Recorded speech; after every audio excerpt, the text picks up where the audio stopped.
Baik, Assalamualaikum warahmatullahi wabarakatuh. Salam. Selamat siang kepada semua teman-teman SMA Negeri 31 Jakarta. Agak sedikit risih dan sedikit malu saya berada di depan sini karena saya berbicara sebagai seorang penyintas COVID. Di sini saya lihat ada angkatan mulai dari angkatan 79, angkatan 83 gitu ya. Appreciate kepada senior-senior saya dan kepada teman-teman seangkatan maupun yang ada di bawah angkatan saya juga. Semoga kita semua diberikan kesehatan, keselamatan, hingga COVID ini benar-benar terbebas dari negeri kita tercinta, Indonesia. Bisa next slide-nya. Ya, teman-teman bisa fokus pada yang model di sebelah kiri, yang warna biru. Itu model 90-an. Ya, model 90-an yang kagak jadi model, cuma berani modelnya di Facebook doang.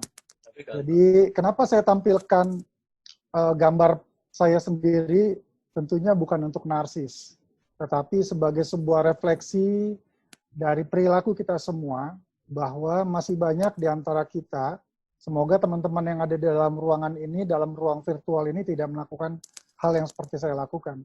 Apa yang saya lakukan? Menggunakan masker di leher. Sementara fungsi dari masker itu apa? Itu kan untuk menutupi kita supaya tidak terkontaminasi oleh virus. Ya. Next, bisa lanjut. Nah, karena saya di sini sesinya adalah sharing terhadap pengalaman saya ketika mengalami terkena COVID, sering sekali banyak teman-teman bertanya, apa sih Bar yang lo rasakan pertama kali gitu. Kalau yang gue rasakan pertama kali adalah gue galau. Lebih galau daripada ditinggal seseorang lah gitu ya. Jadi perasaan yang pertama gue rasakan itu adalah badan tuh terasa nyeri. Dan kondisi semacam ini juga sering saya temukan kepada para penyintas COVID, kepada orang-orang yang terkena COVID di masa-masa awal. Badan nyeri itu bikin kagak enak banget. Bahkan pada saat awal-awal saya tuh kena COVID sekitar tanggal pertengahan Februari. Saya baru pulang dari luar kota, kemudian di Jakarta, itu sudah mulai merasakan tuh badan itu. Bahkan di malam hari saya pun sudah mulai tidur tuh udah nggak nyenyak. Ada sekitar cuma 2 jam saya bisa tidur malam hari. Selebihnya adalah mata melek tapi nggak bisa dibawa tidur. Kemudian juga kepala tuh terasa pusing. Perut juga mulai terasa mual gitu. Bukan karena datang bulan atau terlambat bulan gitu, nggak ada lah, karena kan gue laki-laki. Yang jelas apa yang gue rasakan ini menjadi sesuatu yang langsung membuat rasa nyaman tuh nggak ada, gitu ya. Nah, belakangan ini kalau kita browsing di internet, ternyata juga kayak semacam virus varian baru yang sudah mulai masuk di Indonesia ini kan juga punya tipikal gejala yang sama, nyeri, kepala pusing, perut mual, gitu ya. Nah, pada saat 3 gejala yang muncul pertama ini bagi gue tuh nggak terlalu memberikan drama Korea yang luar biasa di sini. Tetapi ketika gejala yang lain muncul, itu mulai membuat terasa nggak enak banget. Oh ya, di sehari 2 hari setelah gue mengalami gejala yang 3 pertama tadi, itu selera makan juga sudah mulai berkurang. Ini sebenarnya menjadi warning bahwa hati-hati, virus sudah semakin mulai mengganas sebenarnya. Jadi kalau kita mengikuti keinginan untuk tidak mau makan, ini sebenarnya berbahaya juga. Kenapa berbahaya? Karena di saat itulah imunitas tubuh kita juga semakin turun. Waktu itu ketika terkena COVID, gue sempat makan cuma untuk 1 genggaman nasi dengan beberapa lauk itu menghabiskan waktu 2 jam. Kenapa? Karena gue pengen sembuh. Gue harus minum obat. Gue ingin bisa beraktivitas seperti normal lagi. Nah, di luar itu juga saya pernah mengalami gejala sesak napas. Sampai sekarang saya juga belum bisa menjawab kenapa saya bisa terkena sesak napas. Yang pasti kalau dari dokter yang bercerita kepada saya menyampaikan hasil analisis dia, ada 2 penyebab. Yang pertama karena memang asam lambung saya yang naik, gitu ya. Perlu diketahui ketika saya mengalami COVID itu berat badan saya sekitar 91 sampai 92, gitu ya. Nah, itu juga mempengaruhi terhadap stabilitas dari asam lambung di dalam perut. Tetapi ada hal satu lagi, bahwa saya itu ternyata punya komorbid, penyakit asma. Penyakit asma itu saya alami ketika saya masih usia 5 tahun. Jadi, bagi saya udah nggak penting dari mana muasal sesak napas saya, tetapi yang pasti saya merasakan bahwa sesak napas itu luar biasa. Pada saat saya mengalami sesak napas itu, saya sempat menggunakan ventilator. 3 hari tidak bisa lepas dari ventilator. Dan disitulah saya mulai menyadari bahwa kita itu diberikan udara, kemudian kita bisa menghirup udara segar itu ataupun bau, gitu ya, itu sebuah anugerah. Kita baru bisa merasakan itu ketika kita sudah tidak lagi bisa menikmatinya secara normal. Dan saya mengalami itu semua, dan saya menjadi semacam bahan refleksi buat saya untuk lebih baik lagi ke depannya. Nah, pada saat saya mengalami sesak napas, di saat itu juga, saturasi saya terendah. Saturasi itu ukuran kandungan oksigen yang ada di dalam darah. Normalnya itu 96. Saya titik terendah, kalau nggak salah, antara 92-93. Bahkan ada beberapa kawan-kawan lain yang terkena COVID sampai di angka 80-an. Artinya, ketika saya sudah merasakan di angka 92-93, untuk berjalan 3-4 langkah saja saya sudah tidak kuat. Saya tidak paham akan seperti apa setiap orang yang mempunyai saturasi yang rendah, tapi yang saya rasakan ketika saturasi saya di bawah normal, itu sangat sulit untuk bisa beraktivitas secara normal juga. Next, boleh slide berikutnya. Bisa slide berikutnya, Mas? Oke. Lalu apa yang harus kita lakukan ketika kita memang sudah muncul gejala-gejala yang seperti tadi itu? Lewat. Jadi ketika kita sudah mulai menyadari kita terkena COVID, itu harus dikonfirmasi dengan tes yang sudah kita kenal semua ya. Bisa menggunakan antigen ataupun PCR. Mas bisa next lagi, Mas? Sorry. Oke. Yang paling utama yang harus dilakukan adalah isolasi dulu. Saya punya kejadian, seorang kawan, teman angkatan SMA saya, ketika dia datang ke rumah, lalu dia telepon kepada saya, hidung gue sudah hilang penciuman. Yang saya sarankan adalah lo isolasi. Kenapa harus isolasi? Itu salah satu cara untuk bisa mengeliminasi penyebaran. Nah, untuk isolasi itu ada 2 pilihan. Ke rumah sakit atau ya ke rumah. Nah, saya pada saat kena COVID itu, saya memilih di Wisma Atlet. Saya menjadi santri lah di sana. Gitu. Saya keluar dengan status S-Cov, sarjana COVID. Gitu. Nah, ketika kita sudah yakin bahwa kita positif COVID, saya sekali lagi tegaskan, jangan pernah menyerah untuk makan. Tentunya teman-teman ketika lagi sakit merasakan ya bagaimana sulitnya untuk bisa makan yang enak. Ya kalau namanya lagi sakit ya pasti makan nggak enak. Gitu. Nah, setiap orang gejala COVID itu juga beda-beda. Ada yang nggak nikmat dengan makan, tapi ada juga yang nggak bisa makan.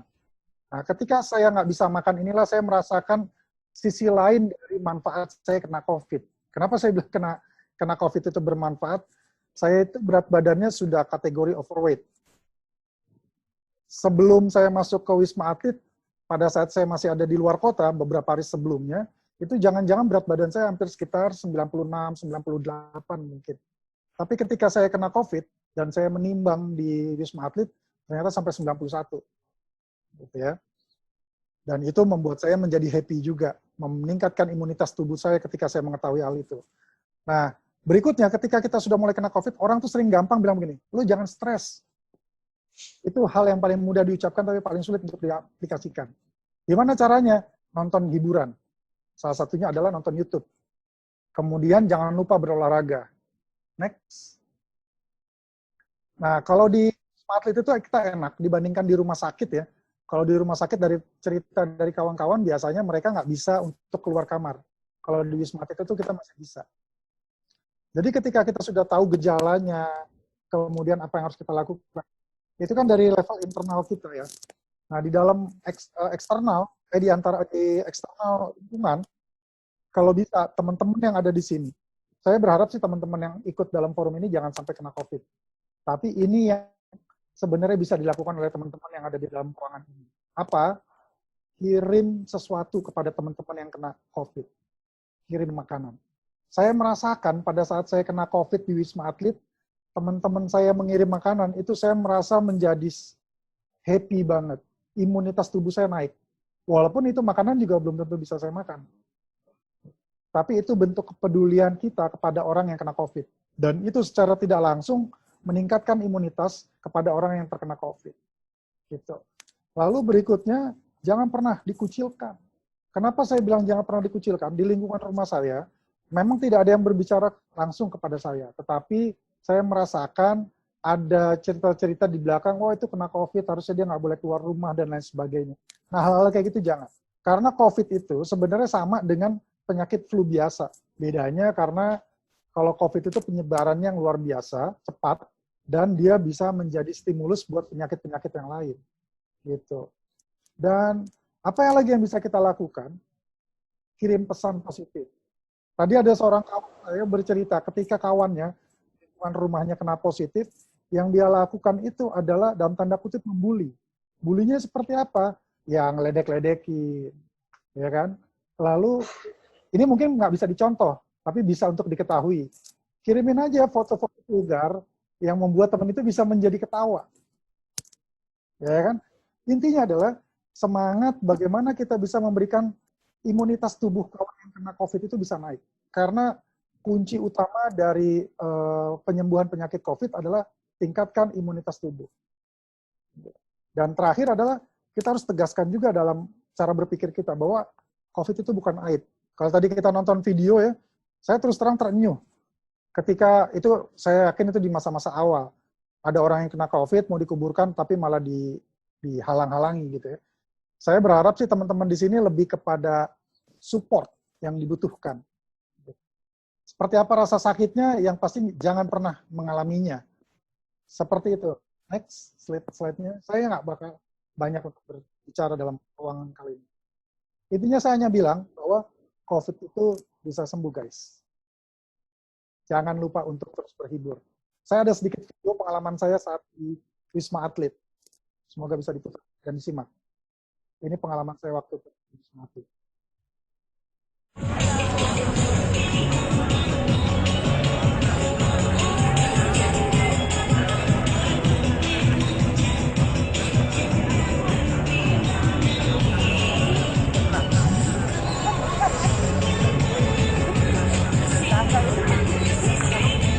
Semoga teman-teman semua bisa tergambar ketika di Wisma Atlet itu jangan pernah bayangkan bahwa orang yang di sana itu malah sebaliknya. Orang yang ada di Wisma Atlet itu jauh lebih bahagia daripada masa-masa hidup sebelumnya. Karena saya ada ngobrol sama seorang pas pampres, dia itu nggak pernah namanya ikut joget-joget di tempat terbuka. Tapi di Wisma Atlet itulah dia pertama kali dia berani untuk joget, berani untuk tidak malu. Itu saja yang bisa saya sampaikan sebagai sebuah buka kita berdiskusi. Kurang lebihnya saya mohon maaf. Saya kembalikan lagi kepada moderator. Terima kasih. Assalamualaikum warahmatullahi wabarakatuh. Waalaikumsalam. Ya, waalaikumsalam warahmatullahi wabarakatuh. Iya, terima kasih Mas Akbar, Angkatan tahun 96, penyintas COVID-19 atas sharing-sharingnya. Ya, tadi Mas Akbar udah sharing-sharing guna masker apa, terus dia juga sharing gejala COVID-nya seperti apa, dari penurunan berat badan juga yang dialami oleh Mas Akbar. Lalu kira-kira gimana? Ada pertanyaan nggak atau masih ada yang kurang paham dari para pengikut webinar kali ini? Ya, boleh diacungkan tangannya atau izin bertanya boleh? Izin bertanya boleh? Oke. Ya, silakan.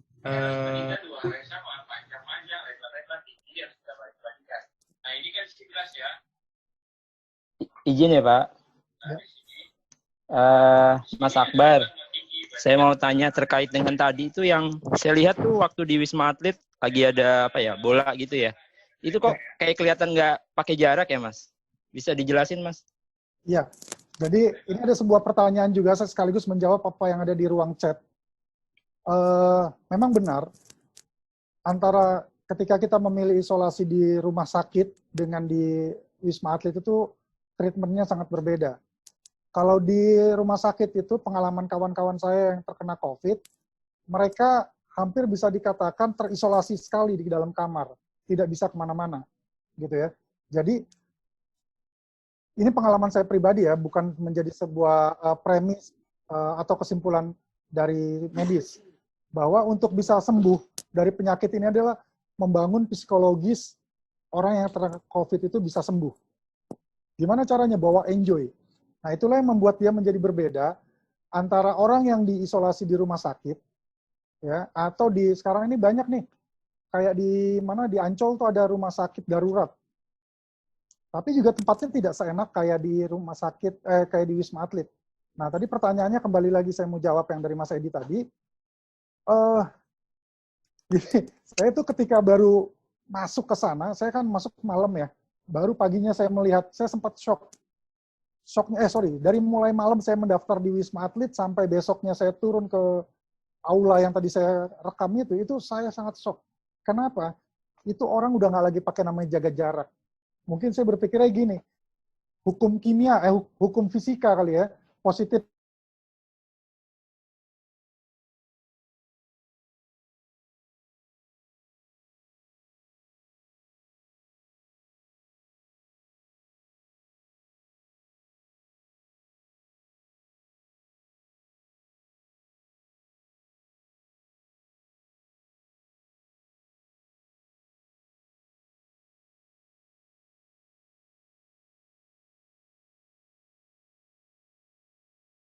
itu, Mbak. Monggo. Iya, terima kasih untuk pertanyaan-pertanyaannya dan seri-serinya oleh Mas Akbar. Mungkin jika ada pertanyaan selanjutnya bisa Saya jawab dari yang ditanya di apa? grup dulu kali ya. Di chat, di kolom chat. Oh, boleh. Silakan Mas Akbar, boleh. Ya, ini masih dengan Mbak Tari.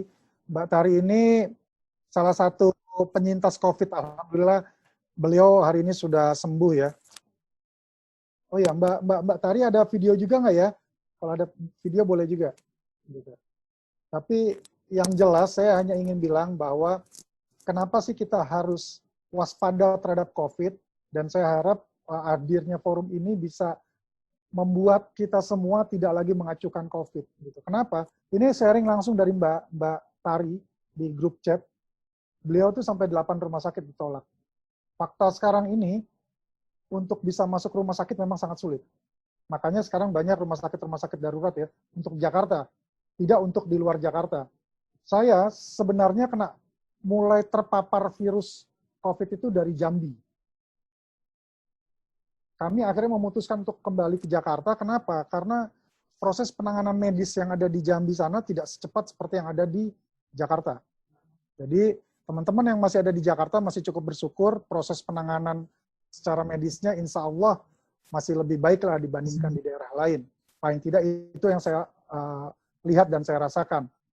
Nah, tadi ada pertanyaan juga dari Mas Ferry Prima, angkatan 85. Ya, saya memang benar selama hampir 3 hari saya tidak pernah bisa lepas dari ventilator. Dan itu sangat nggak enak banget. Kenapa saya bilang tidak enak? Ketika saya coba lepas ventilator dan saya berjalan kaki ke kamar mandi, jarak dari tempat tidur saya ke kamar mandi itu sekitar 20 langkah sampai 50 meter lah kurang lebihnya. Saya nggak nyampe, 20 meteran. Itu saya sudah langsung keringetan. Saya langsung sesak, nggak kuat sama sekali. Gitu. Jadi, saya ingin sedikit menggambarkan, mengilustrasikan, menjelaskan seperti apa sih kalau orang di Wisma Atlet. Di Wisma Atlet itu itu kayak kita masuk ke sebuah apartemen tipe 45 lah kurang lebihnya. Jadi dalam satu unit apartemennya itu ada 2 kamar. Lalu ada kamar mandi. Kamar mandinya tuh enak, ada panas dinginnya, ada air panas dan air dingin. Kemudian juga ada tempat kita untuk mencuci, gitu. Nah, kalau pengalaman saya, pada saat saya di Wisma Atlet di Kemayoran, itu saya harus mencuci sendiri secara manual. Sementara ada kawan saya yang di rumah sakit darurat di Ancol sana, dia bisa dapat alat cuci yang menggunakan mesin seperti itu. Oke, yang untuk Mas Prima saya nggak begitu ngerti. Mungkin yang maksud bantuan oksigen bukan ventilator. Nah, nanti sama dokter yang bisa lebih menjelaskan setelah saya. Apa bedanya ventilator dan apa bedanya selang. Kalau yang saya tahu, itu ada tabung oksigen di sebelah saya, kemudian ada selang masuk ke dalam hidung saya, itulah yang saya anggap mungkin ventilator. Itu selang oksigen, Mas. Karena selang oksigen. Saya juga dapat. Sorry, saya tari. Siap. Saya kebetulan bekerja di WHO, jadi saya sangat tahu banget protokol kesehatan dan lain-lainnya. Itu selang oksigen yang dipakaikan ke Mas Akbar.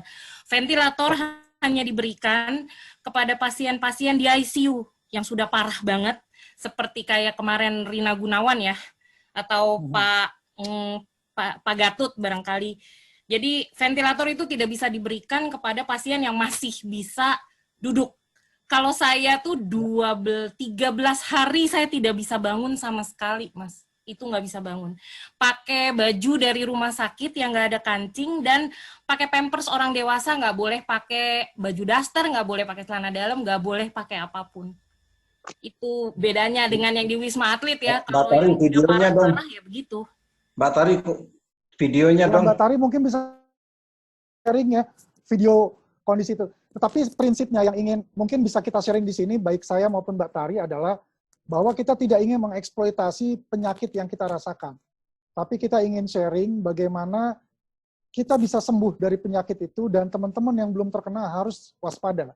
Bahwa karena kita menghadapi makhluk yang super mikro, maka kita tidak tahu di mana dia berada. Jadi kita harus tetap berhati-hati. Jadi Mbak Tari, kalau ada videonya juga menarik juga nih Mbak Tari untuk sharing kepada kita.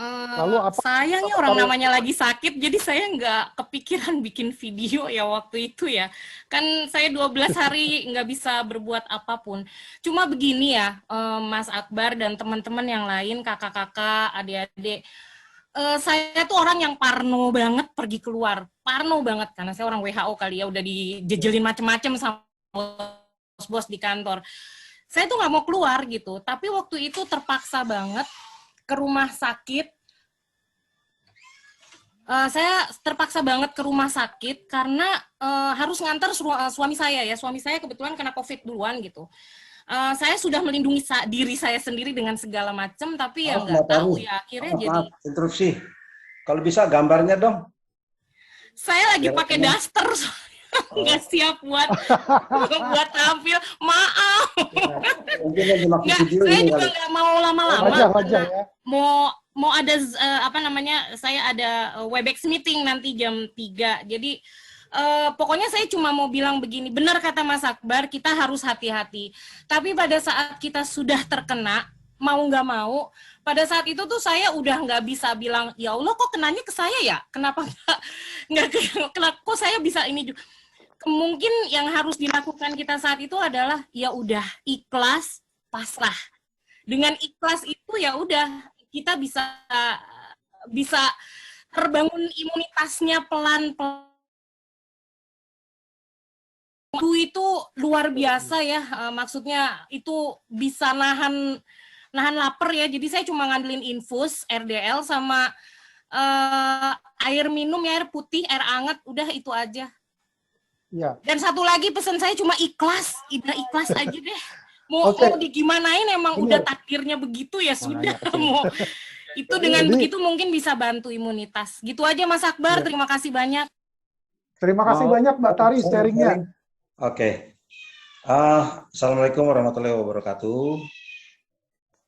Selamat siang menjelang sore tentunya. Saya Arif Rahman Hakim, angkatan 86. Saya berbagi juga nanti kalau ada yang salah, mungkin dengan keilmuan para dokter, tolong saya dikoreksi. Bulan November kemarin, saya terkena serangan jantung pada saat main badminton, ya. Begitu di November akhir itu, di Desember saya kena COVID, ya. Nah, padahal saya sudah benar-benar menjaga. Saya kemana-mana di kantong tuh selalu bawa sanitizer, hand sanitizer. Terus bahkan di hidung pun saya selalu pakai kayak cukup asma tuh. Kiri kanan saya kasih minyak kayu putih dan sebagainya. Tiba-tiba saya terkena dari komunitas keluarga yang tidak dinyana-nyana, yang saya habis ada mertua gitu ya, habis keluar dari rumah sakit karena sakitnya bukan sakit COVID tapi sakit operasi tangan dan sebagainya gitu ya kira-kira. Terus kira-kira saya ke sana, ternyata dari rumah sakit sang mertua ini membawa penyakit. Ya penyakit itu COVID. Nah, gejalanya itu adalah begitu terpapar kira-kira 4-5 hari baru dia bekerja. Ya, makanya tolong diperhatikan buat saudara-saudaraku semua di Katisa ini, kalau ada saudara siapapun, jangan dulu dibesuk, tunggu seminggu.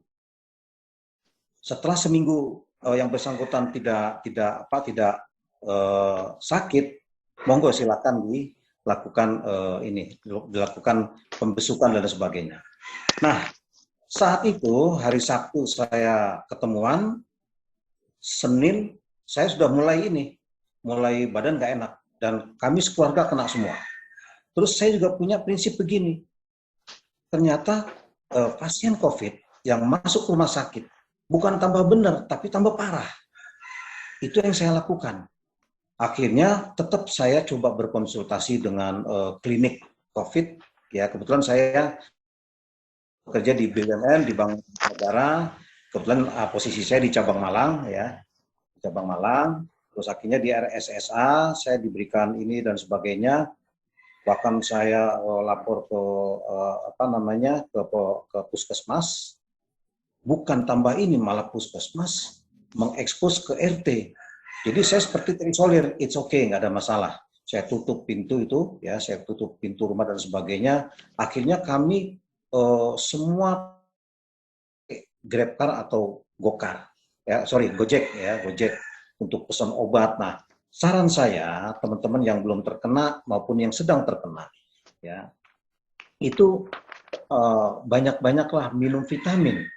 Ya, vitamin itu seperti, maaf bukan iklan di sini, tapi memang Holisticare, Ester C, ya itu yang saya minum. Terus pencair dahak dan sebagainya, makan yang banyak. Dan penyakit saya agak parah kemarin, karena begitu ditorak, ternyata paru-paru saya itu mengalami flek. Ya, nah inilah penyerangan yang sangat dahsyat. Karena masih ada dua pembicara lain lagi. Tentunya apa yang kami sampaikan sebagai pembuka ini semoga akan semakin membuat teman-teman tahu COVID itu seperti apa. Terakhir saya hanya ingin bilang, tadi sempat baca di chat grup forum ini, saya turut prihatin atas apa yang dialami oleh Mbak Nela. Semoga Mbak Nela sekarang sudah lebih baik kondisinya. Dan satu kata kunci seperti yang dibilang sama Mbak Tari adalah kita harus bisa berpikir positif. Tadi juga Mas Arief juga bilang gitu, kita positif. Nah, untuk bisa berpikir positif itu nggak sekedar teori, tapi dipraktekkan. Itu saja yang bisa saya sampaikan pada sesi pertama dari forum webinar hari ini.